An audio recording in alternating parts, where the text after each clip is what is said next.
Today, we're going to explore one of the most current fears with 7 horror stories involving mysterious home deliveries. Get ready to hear chilling reports about unsolicited packages, packages with disturbing contents, and deliveries that turned ordinary days into nightmares. Let's find out what could be hidden inside those boxes and packages that arrive unannounced at our door. So sit back, think twice before opening any package today, and let's begin this spine-chilling journey.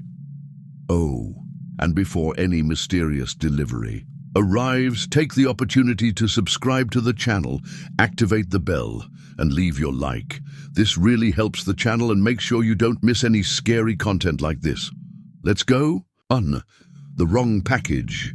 The fine, persistent Edinburgh rain was tapping on the window when Claire Donovan heard the doorbell. Working remotely as an editor, she rarely had visitors, especially at 10 a.m. on a Tuesday. At the door, a hurried delivery. Man handed him a medium-sized package. "Mrs. Donovan, signature, please." Claire hesitated. "I'm not expecting any deliveries." The man consulted his tablet. "Apartment 3B, 47 Montgomery Street. It's here, isn't it?" "Yes, but..." "Then it's yours." He extended the device for signing. "Full day. I need to keep going." Reluctantly, Claire signed. The package was heavier than it looked, wrapped in plain brown paper with no company logos. The address was correct, but there was no sender. Just a barcode and the initials ML, handwritten in the corner. In the kitchen, Claire examined the box. There was no trademark tape, just plain clear tape. Using scissors, he carefully opened the package. Inside, he found a strange collection of items: a red-covered diary, a women's wallet, a men's wristwatch, a keychain with the initials SK, an old cell phone, and some photographs. Intrigued, Claire leafed through the diary. It belonged to someone called Emma Lawson, with entries dated up to 3 months ago. The wallet contained Sarah Kincaid's documents, including credit cards and a Glasgow driving license.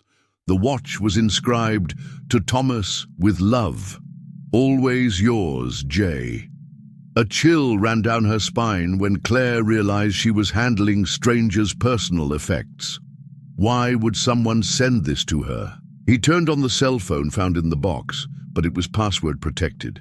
He decided to look up the names online. What she discovered left her cold. Emma Lawson, 27, missing for 3 months in Edinburgh. Sarah Kincaid, 32, missing 6 weeks. Ago in Glasgow. Thomas Reed, 35, missing 2 months ago in Aberdeen. 3 cases with no apparent connection, except that none of them had been solved. Claire called the police immediately. The officer who answered seemed skeptical. "So you received a package with missing people's belongings. Can you be sure they are the originals?" Photos on missing persons websites show Sarah wearing this same keychain, and the diary has very personal details. "We'll keep the package as evidence. Someone will come by to pick it up later today." While waiting, Claire photographed each item. Something bothered her. Why her? "I didn't know any of the victims. I had no connection to the cases. Maybe it was just a mistake. The package was supposed to go to another Donovan." At 3 p.m., a police officer picked up the package.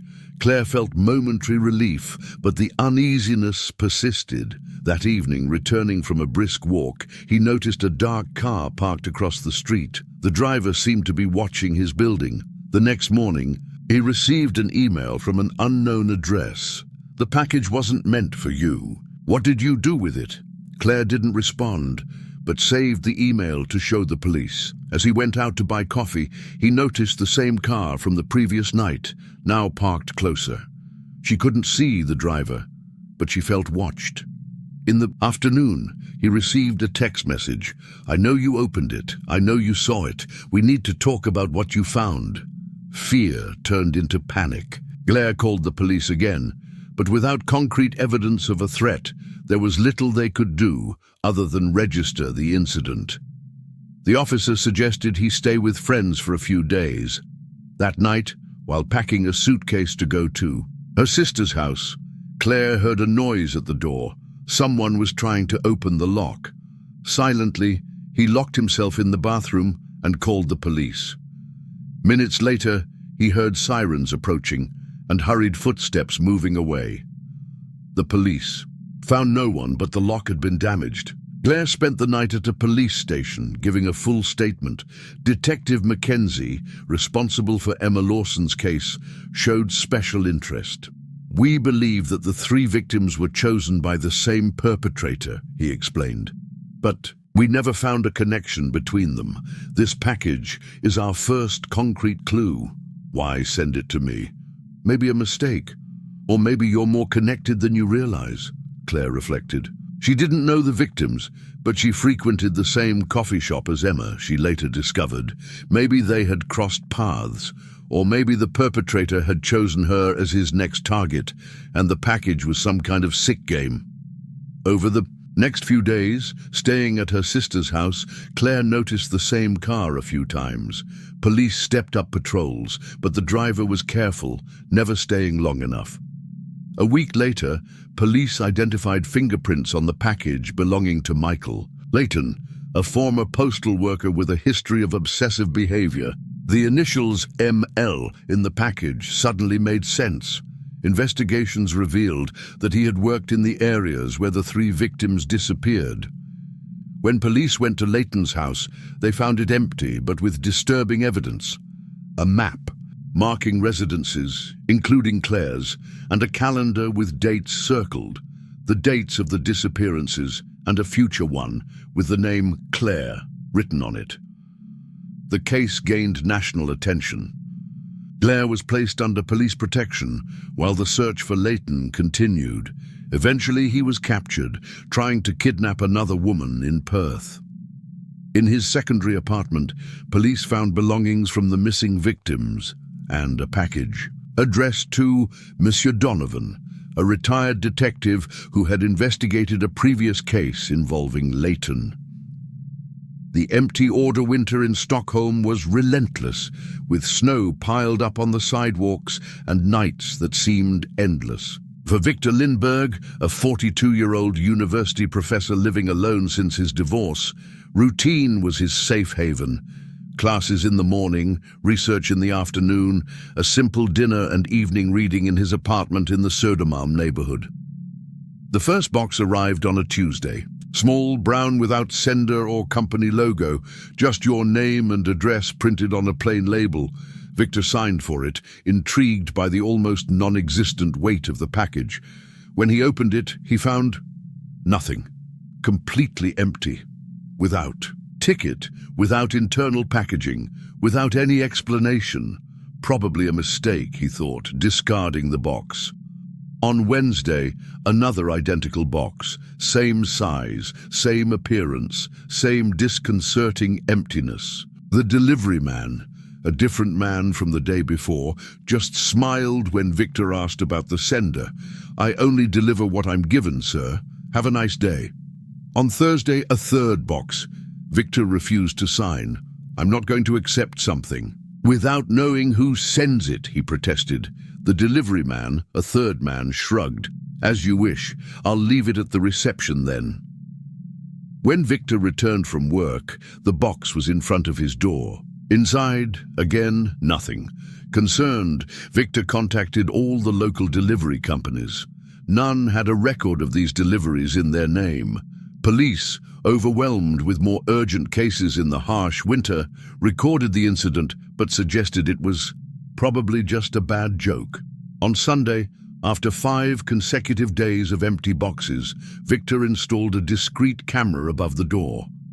On Monday, he reviewed the recording. At 10:47, a man in an unmarked grey uniform left the box, but first he looked closely at the lock, examined the corridor, and discreetly tested whether the door was locked. Victor felt a chill. This was no joke. He installed more cameras, one in the living room, another in the kitchen, a third in the building's hallway. On Tuesday, the recording showed something even more disturbing. The delivery man used some type of electronic device near the lock before leaving the box. Alarmed, Victor sought out his neighbor, Lars, a retired police officer. "Someone is mapping your apartment," Lars concluded after viewing the recordings. Testing your routine, checking your schedules, studying your locks. It's a known method. I've seen it before. For what? Raid, probably. They send different people. To avoid raising suspicion, each delivery person checks something specific and reports it. Victor barely slept that night. He changed the locks the next day and installed an alarm system. That day's box was left as usual, but this time the delivery man, a fourth man, took photos of the new security system with a cell phone. On Thursday, there was no delivery. Victor felt a momentary relief that turned into growing anxiety. Why did they stop? Would they have given up, or were they ready for the next step? At 3:14 a.m. on Friday, the alarm went off. Cameras captured two men trying to force the door. One of them Victor recognized as the first delivery man. They fled when the hallway lights automatically turned on with the alarm. The police, now taking the case seriously, identified one of the attackers as a member of a gang specializing in home robberies. His method was always the same, meticulously studying the victim's routine through false deliveries, mapping schedules, security systems and room layout. The empty boxes are a psychological test, explained Detective Erickson. They observe how you react. If you ignore, if you question, if you take action, that says a lot about the type of resistance they will encounter. Investigations revealed that 3 other residents of the neighborhood had received empty boxes in the previous weeks. 2 of them had their apartments robbed. The third, like Victor, had installed cameras and prevented the invasion. Police set up surveillance, but the suspects did not return. The case was connected to a series of sophisticated robberies in Stockholm, all preceded by the same pattern of empty deliveries, a method that had begun in Amsterdam 2 years earlier and spread across Europe. For Victor, the incident changed everything. He installed bars on his windows, changed apartments months later, and developed a persistent fear of deliveries. Each package, each unknown delivery person, brought back the feeling of vulnerability. The case of empty parcels was documented by Swedish police as an example of a new criminal tactic. Raids preceded by systematic reconnaissance disguised as ordinary deliveries. For the residents of Södermalm, there was a warning. Sometimes the danger is not in the contents of the package, but in the empty hands that deliver it. And for Victor, there remained the disturbing certainty that, for days, he had been studied, mapped and prepared as a target, all through empty boxes that, in fact, were filled with threatening intentions. The night delivery, the Harper family was used to the quiet routine of suburban London, where the nights were silent and the streets were lit by old streetlights. But in mid-November, something began to disturb the peace of the house on Willow Lane. It all started one cold morning, around 2:30 a.m., when the doorbell rang insistently. James Harper, the father, got up to answer, finding a delivery man in a plain uniform without clear identification, holding a small, unlabeled box. "Good evening, sir. I have a delivery for Mrs. Harper," the man said, his voice low and firm. James frowned. "My wife didn't ask for anything." The delivery man insisted, "It's a special delivery. She asked for it to be delivered in person, and I need to go inside to drop off the package." Reluctantly, James hesitated, but the man's insistence and serious tone made him open the door. The delivery man came in quickly, leaving the box on the kitchen table and leaving before James could react. The next morning, Emily, James' wife, found the box. Inside, there was a set of personal items: a handkerchief with a familiar smell, a pair of leather gloves, and a handwritten letter without a return address. The letter contained disjointed phrases such as, "I see you, you're not safe, and they're closer than you think." The first delivery arrived on a particularly cold night, with the wind howling through the cracks in the windows. Emily, who was Reading in the living room, heard the doorbell and thought it was strange, as she wasn't expecting anything. When James opened the door, the delivery man looked strange, with eyes that avoided contact and a forced smile. The box was heavy and appeared to have been hastily wrapped. Emily felt a shiver as she touched the rough brown paper. When she opened it, the smell of the scarf transported her to a distant memory. It was the same perfume her grandmother used to wear, a fragrance she hadn't smelled in years. In the following days, deliveries continued, always at dawn, always with objects that seemed to belong to the family, but that no one recognized as theirs. Small signs began to appear, a window ajar, a door that wasn't locked, objects out of place. The following nights were marked by increasingly disturbing deliveries. A pair of leather gloves, which James recognized as belonging to an old childhood friend. An old photograph of the family, but with an unknown figure in the background. A letter with letters cut from newspapers, threatening and anonymous. Emily began to notice small details that had previously gone unnoticed. The pantry door ajar, the hallway light on when everyone was in the living room, the sound of light footsteps upstairs. The feeling that they were being watched became unbearable. James, a practical man, installed security cameras at strategic points. But the delivery man always seemed one step ahead, avoiding the lenses, entering through the back door or through the side garden. In one recording, a shadow passed quickly and a metallic object fell to the ground, a note with the phrase, "I'm in." One night, Emily woke up to the sound of footsteps in the hallway. When he turned on the light, he saw the bedroom door ajar and footprints on the carpet.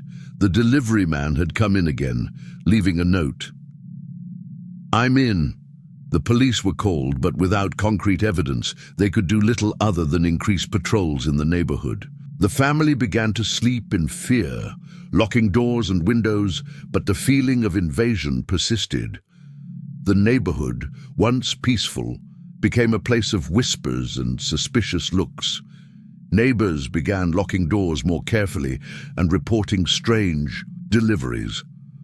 The Harper's story spread, becoming a grim warning about vulnerability, even in places considered safe. Emily and James considered moving, but fear followed them wherever they went. The feeling of invasion, that someone had crossed the invisible line of home security, left deep scars. The Harper's case became a wake-up call for the neighborhood, which became suspicious of late-night deliveries and unexpected visitors. Police investigated, but the delivery man was never identified, and the mysterious deliveries stopped as abruptly as they began. For Emily and James, the trauma remained, the feeling that someone had invaded their most intimate space, leaving. Signs of their presence forever changed the family's perception of safety. And for neighbors, the story of the overnight packages served as a grim reminder. Sometimes danger doesn't knock, it enters silently, leaving only a note to let them know it was there. What's up, guys? The stories of mysterious deliveries are chilling even now, aren't they? If you're enjoying these scary stories, take the opportunity to take a quick break, subscribe to the channel, and leave your like. This really helps the channel grow and motivates me to continue bringing you more chilling content. Now, shall we go back to the next stories? There's still a lot of fear ahead. 4. The anonymous gift spring arrived shyly in Brighton, bringing with it longer days and fresh air that contrasted with Clara Evans' monotonous routine. Living alone in an old apartment near the pier, Clara enjoyed the tranquility and independence that the coastal city offered, but in recent weeks, something strange began to disturb his peace. It all started with a bouquet of flowers left on her apartment door one Tuesday morning. Red roses, perfectly arranged, accompanied by an unsigned card to brighten your day. Clara, surprised and a little suspicious, didn't know who could have sent that gift. There was no sender, no clue. She showed the bouquet to her friend Sophie during breakfast, who laughed and said, "Maybe it's a secret admirer." But Clara couldn't shake the feeling that something was wrong. Over the next few days, the gifts continued to arrive. An old book of poetry, a box of handmade chocolates, a small glass sculpture in the shape of a bird. Each item seemed carefully chosen, reflecting tastes Clara didn't even know she had. The anonymous admirer seemed to know her intimately, as if he observed every detail of her life. Clara began to notice small signs that she was being watched. Objects in her flat appeared to have been moved, and at times she felt the sensation of being followed through the narrow streets of Brighton. One night, as she returned from the market, she noticed a man standing on the corner who quickly looked away when she passed. Anxiety grew, but curiosity impelled her to continue receiving the gifts, trying to decipher who could be behind them. She wrote down every detail, every delivery, every strange sensation, trying to put together a puzzle that seemed to have no end.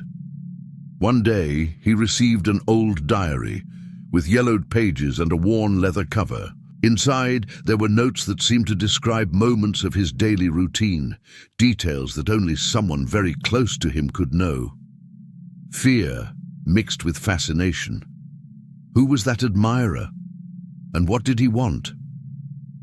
Clara decided to install discreet cameras in her apartment and started recording everything. One night, while reviewing the footage, he saw a hooded figure entering silently through the back door. The heart raced. The police were called, but they found no one. The attacker seemed to know exactly when to act to avoid being caught. Gifts became more personal and disturbing. A photo of her taken from afar, a note with the phrase, "I'm always close, even when you don't see me," and finally, a ring with an inscription, "Forever yours." Clara felt that her life was being invaded in a frightening way, and that the anonymous admirer was not just a romantic, but someone with dark intentions. Police stepped up surveillance, but the stalker was careful, using different routes and avoiding public cameras. Clara changed her routine, avoided going out alone, and started sleeping with the lights on. Constant fear consumed her, but she knew she needed to face the situation. With the help of a private detective, Clara began to piece together clues. They discovered that the admirer was a former co-worker, someone who had developed an unhealthy obsession after the abrupt end of an unofficial relationship. He used social media to monitor Clara, studied her schedule and tastes, and planned a definitive approach. The final confrontation took place on a rainy night, when Clara, accompanied by the police, waited for the invader to attempt another delivery. He was arrested trying to leave one last gift, a box containing Clara's stolen personal effects, including photos and letters she had never shared. The case gained prominence in the local media, serving as a warning about the dangers of obsession and invasion of privacy. Clara, despite the trauma, slowly recovered her life, but never forgot the terror of receiving gifts that were, in fact, signs of a constant and threatening presence. To this day, she avoids opening the door to unknown delivery people and keeps the cameras on, remembering that sometimes danger hides behind a seemingly innocent gesture, an anonymous gift left at the door.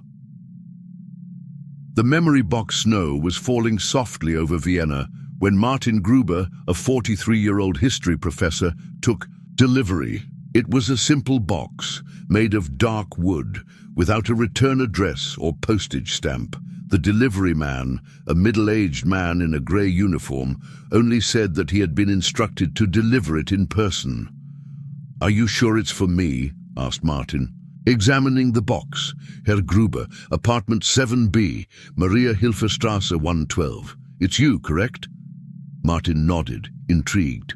The box wasn't heavy, but something about it disturbed him. Maybe it was the smell, a vague scent of old wood and damp earth, that stirred distant memories. In the comfort of his apartment, Martin carefully opened the box. What he found inside made his blood run cold. A small tin soldier with a broken leg, just like the one he had buried in the backyard of his childhood home. a school notebook with his childish handwriting, a blue, heart-shaped stone that he had kept in a secret box in the basement, and a yellowed photograph of him at age 8, sitting alone on a swing. No one but him knew these objects. The soldier had been buried in a secret ceremony after his father forbade him to play with him. The notebook contained stories that he had never shown to anyone. The stone was his lucky charm, hidden even from his brothers. With shaking hands, Martin found a note at the bottom of the box. "Do you remember me, Martin? I never forgot you. I'll visit soon. We have so many memories to relive together." The signature was just a symbol, a small circle with a cross inside, the same one Martin used to mark his secret childhood belongings. Fear settled like a cold weight in his stomach. Who could know these intimate details? Who would have access to objects buried and hidden decades ago? Martin searched his memory, trying to identify who could be behind it. His childhood in a small town outside Salzburg had been lonely. The middle child of 3 brothers, he often isolated himself, creating imaginary worlds and secret hideouts. Over the next few days, Martin could barely sleep. He installed an extra lock on the door and started constantly checking to see if he was being followed. He called his older brother Thomas, asking if he remembered anyone who might have access to his childhood hiding places. "You've always been reserved, Martin," replied Thomas. "No one knew where you kept your things, not even Mom." A week later, another delivery, a smaller box containing a hand-drawn map, the exact blueprint of his childhood home, with precise markings of all his hiding places. On the back, another note. "I'm closer now. Are you still hiding like you used to?" Martin went to the police, but without explicit threats or evidence of a crime, there was little they could do other than register the incident. Detective Müller suggested it could be someone from his past with privileged access, perhaps a neighbor or schoolmate. The third delivery came directly to his place of work, the University of Vienna. A small box left on his desk when he returned from lunch. Inside, a piece of paper with a list of his childhood fears: the dark, thunder, the neighbor's basement, the bagman. The note said, "Are you still scared, Martin? Let's find out together." Desperate, Martin took a leave of absence from work and checked into a hotel using a false name. He hired a private investigator who suggested reviewing school and neighbor records from the time. That's when Martin remembered. There was a neighbor, a lonely man named Klaus, who occasionally watched him play. Klaus had a collection of toy soldiers and once invited Martin to see it. His parents banned any contact following rumors about Klaus's strange behavior with other children. The investigator discovered that Klaus Weber had been arrested for child harassment 2 years after the Gruber family moved, serving 15 years in prison. After his release, he disappeared from official records. The fourth delivery was the most disturbing. A key. Martin recognized it immediately. It was the key to his childhood home. Attached is a final note.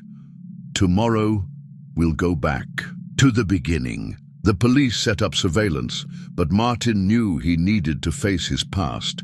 With police protection, he traveled to his hometown.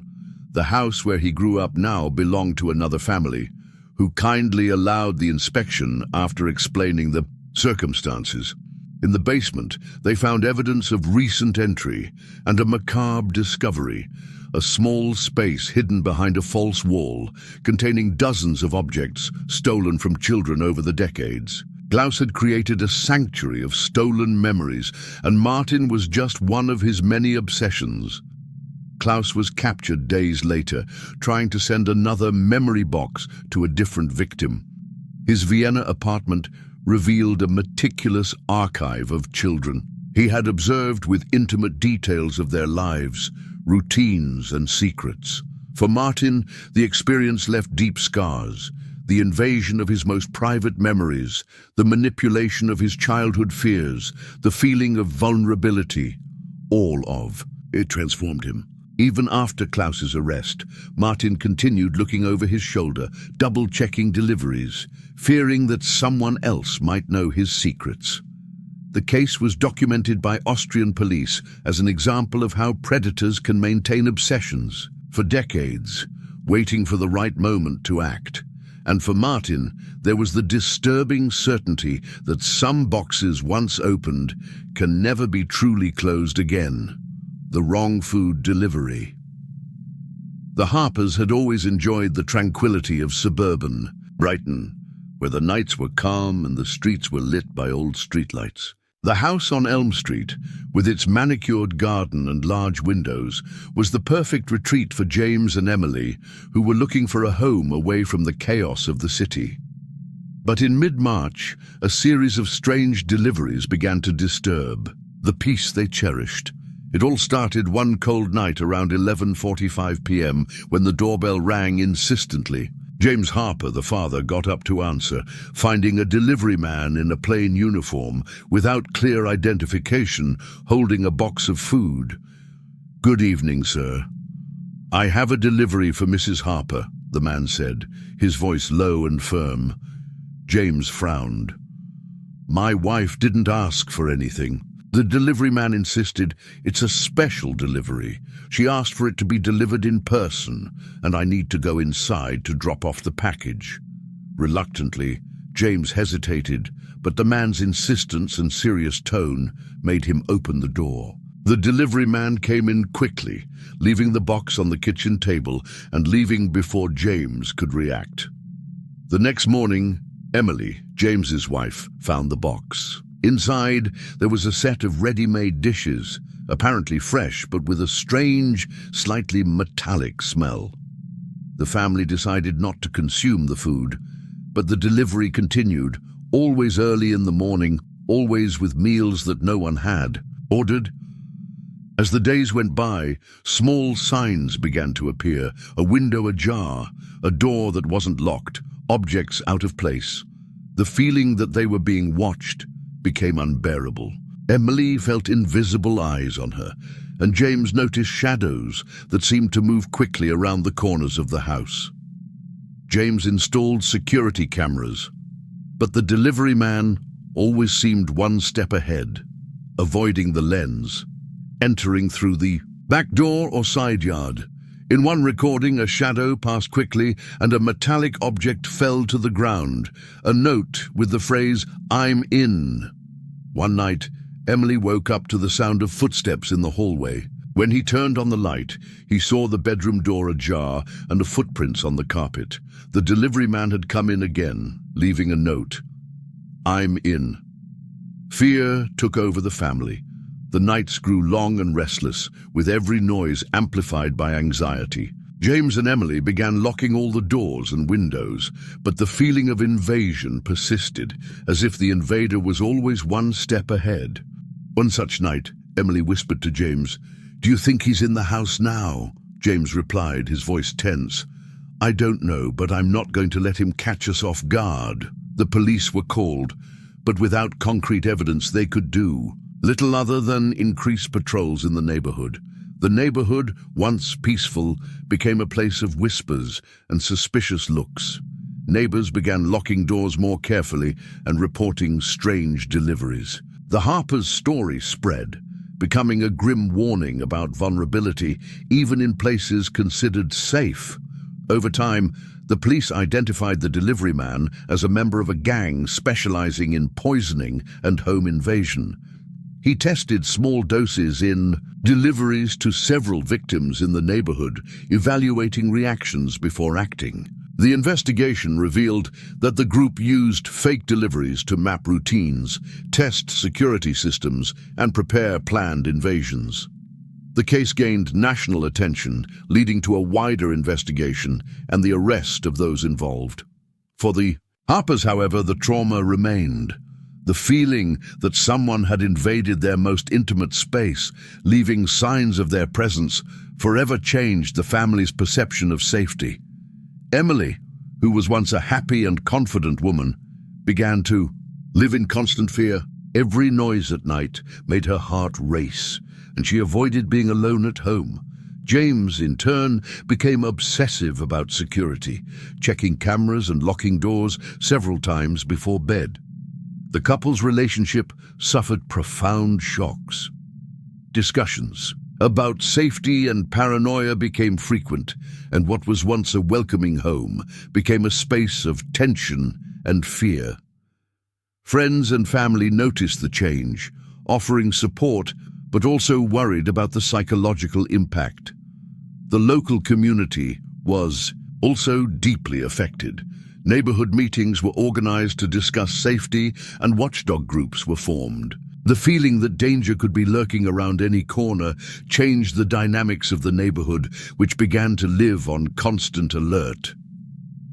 For James and Emily, life was never the same. The feeling of invasion and vulnerability accompanied them at every step, and the mere idea of an unexpected delivery made their hearts race. They learned the hard way that in a world where safety seems guaranteed, danger can be hidden in something as everyday as a box of takeout left on the doorstep, and that sometimes the real threat is not what we see, but what we cannot perceive until it is too late. And for neighborhood residents, the story of the botched deliveries served as a grim reminder. Sometimes the danger isn't in what arrives at the door, but in what's left behind. To final delivery, autumn in Copenhagen was grey and dreary, with rapidly shortening days and light rain that never seemed to let up. For Mikkel Jensen, a 34-year-old freelance programmer, the climate suited his solitary routine perfectly. Working from home for 3 years, her apartment in the Nørrebro neighborhood had become both office and refuge. The first delivery arrived on a regular Tuesday. A small box, packed in brown paper, with no identifiable sender. Just your name and address printed on a white label. Mikkel signed the receipt without much thought, accustomed to receiving computer components for his projects. Inside the box, he found a cylindrical metal piece, carefully packed in bubble wrap. It looked like a mechanical component, but Mikkel didn't recognize its function. Alongside a simple card with the message, "Order 1 of 6. Wait for the next deliveries." It must be some kit I ordered and forgot about, he thought, placing the piece on his work table. 2 days later, the second box arrived, identical to the first. Inside, another metal piece, this time in an L shape with precise fittings. The key? Same card, now marked piece 2 of 6. Mikkel began to be intrigued. He didn't remember ordering anything like that, but perhaps it was a product sample or customer gift. The third delivery came early the following week. The piece was smaller, with a built-in spring mechanism. Mikkel tried to fit the 3 parts together, but they still didn't form anything recognizable. His curiosity grew with each delivery. It was in the 4th box that the first suspicion arose. The piece was clearly a trigger, and as it fit in with the previous pieces, it began to take on a somewhat unsettlingly familiar shape. Mikkel searched online and felt a chill run down his spine. The parts looked like components of a disassembled firearm. Distraught, he considered calling the police, but hesitated. What if I was wrong? What if it was just a model or replica? He decided to wait for the next delivery to confirm his suspicions. The 5th box arrived on time. Inside, a short barrel with internal grooves. There was no longer any doubt. Someone was sending parts of a disassembled pistol. The card said, "Order 5 of 6. Prepare for final delivery." Mikkel spent the night awake, watching the 5 pieces arranged on his table. Who would be sending that? Why? Was it some kind of trap, maybe a dissatisfied customer, or someone trying to frame you? The next morning, he called a friend who worked in the police, describing the situation without mentioning specific details. The friend advised caution and suggested that he document everything. The 6th and final delivery arrived exactly 1 week after the first. The box was slightly larger, With shaking hands, Mikkel opened it. Inside, he found the last part of the weapon, the magazine, and a sealed envelope. The envelope contained a sheet of paper with a list of names and addresses. 5 people, all in Copenhagen. The last name on the list was his own, with his full address and a note. Delivery complete. Panic set in. Mikkel recognized 2 of the other names. One was his old boss, with whom he had had a serious disagreement. The other, a client who refused to pay for a project. The rest were unknown. Trembling, he assembled the pieces. They formed a compact, apparently functional pistol. There was no ammunition in the delivery, but the message was clear. Someone wanted him to use that weapon against the people on the list, ending with himself. Mikkel called the police immediately. Investigators arrived. In less than 20 minutes, collecting the gun and envelope as evidence. Detective Anderson, a grave-faced man, questioned Mikkel about enemies, recent threats and connections to the other names on the list. The investigation revealed a pattern. Everyone on the list had, in some way, professionally harmed the same person. Erik Larsen, a former programmer who had worked with Mikkel years before. Erik had been fired after Mikkel reported errors in his code, starting a spiral of professional failures. Police traced the deliveries to an anonymous post office box, but security cameras only showed a man in a hoodie who was impossible to identify. The fingerprints on the boxes belonged to different delivery men, all innocent. In the following days, Mikkel was placed under police protection. His peaceful routine turned into an anxiety nightmare. Every doorbell, every email, every shadow. In the window felt like a threat. Work became impossible, concentration non-existent. A week later, Erik Larsen was found dead in his apartment, a suicide, according to police. Next to the body was a note detailing how he had sent the gun parts to Mikkel, hoping he would complete the job against those who had destroyed his life. The gun next to Erik was identical to the one Mikkel had received in parts. The case was officially closed, but for Mikkel, the nightmare continued. The idea that someone had chosen him as an instrument of revenge, manipulating him from a distance, piece by piece, left deep scars. He moved to another city, changed his name, abandoned remote work. To this day, Mikkel avoids receiving orders. Each package, each unexpected delivery brings back the terror of those October days when I opened innocent boxes to find pieces of a macabre plan. And on the darkest nights, he still dreams of the list of names where his own name was, simultaneously, the last victim and the final executioner. The case of Mikkel Jensen was documented by the Danish police as an example of a new type of psychological crime.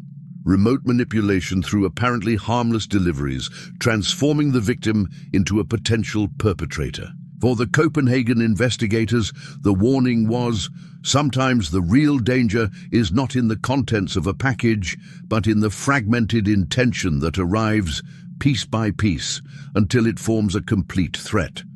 And so we come to the end of our 7 horror stories involving mysterious home deliveries. So which one scared you the most? Will anyone make you double-check the sender of the next package you receive? Tell us in the comments which one was your favorite. If you enjoyed this dive into the world of scary deliveries, don't forget to leave a like. This really helps the channel grow and encourages me to bring you more chilling stories. And if you are not yet registered, take the opportunity now to sign up and activate the bell.